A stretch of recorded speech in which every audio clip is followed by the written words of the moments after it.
Toilet పోయేలా కూడా అడిగి మరీ పోతారు అన్నట్టు. అంటే ఈ టాయిలెట్స్ ఉన్నా కూడా అడుగుతారు అన్నట్టు. ఇక ఇక్కడ కూడా అంకుల్ వచ్చింది ఇప్పుడు టాయిలెట్ పోయడానికి. ఇక మాట్లాడదాం. ఎట్లున్నాయి టాయిలెట్స్, ఎట్లున్నాయి? అంత ఏం గలీజు అందులో పోవాలంటేనే భయం అవుతుంది. అంత ఏం మొత్తం అందులో పోవాలంటే మళ్ళీ మరీ వచ్చేస్తుంది. చూడడానికి కూడా పోవద్దు అవుతుంది దగ్గరికి. అసలు అందులో పోవడానికే మా వాసన గబ్బు వాసన వస్తుంది. ఇప్పుడు ఎక్కడ తిరుగుతారు మామూలుగా మీరు? నేను ఇప్పుడు గ్రంథాలయ సంస్థ లైబ్రరీ నుంచి వచ్చినాను, రంగారెడ్డి జిల్లా. అంటే ఇంట్లో పుస్తక ప్రదర్శన ఉన్నాయి.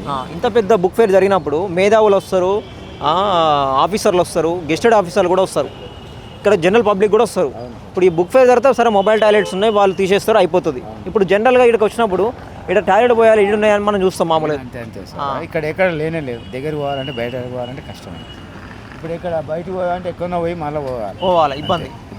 ఇంతమంది వచ్చినాక ఇబ్బంది కదా సార్ మనకి. అందరికీ సెటప్ ఉంటే బాగుంటుంది నా ఉద్దేశం. Okay, thank you. సో చూసారు కదా, ఒక్కొక్కరు వాళ్ళ ఆవేదన అన్నట్టు. అంటే మనం రెగ్యులర్గా ఎదుర్కొంటాము 1 కిలోమీటర్లు 2 కిలోమీటర్స్ పోతే బండి మీద ఉన్నప్పుడు కూడా మనకు టాయిలెట్ వస్తే అరే టాయిలెట్ ఏడున్నాయిరా అని చెప్పేసి కూడా మనం చూస్తూ ఉంటాం. అరే టాయిలెట్ ఉంటే బాగుండు కదా అని చెప్పేసి.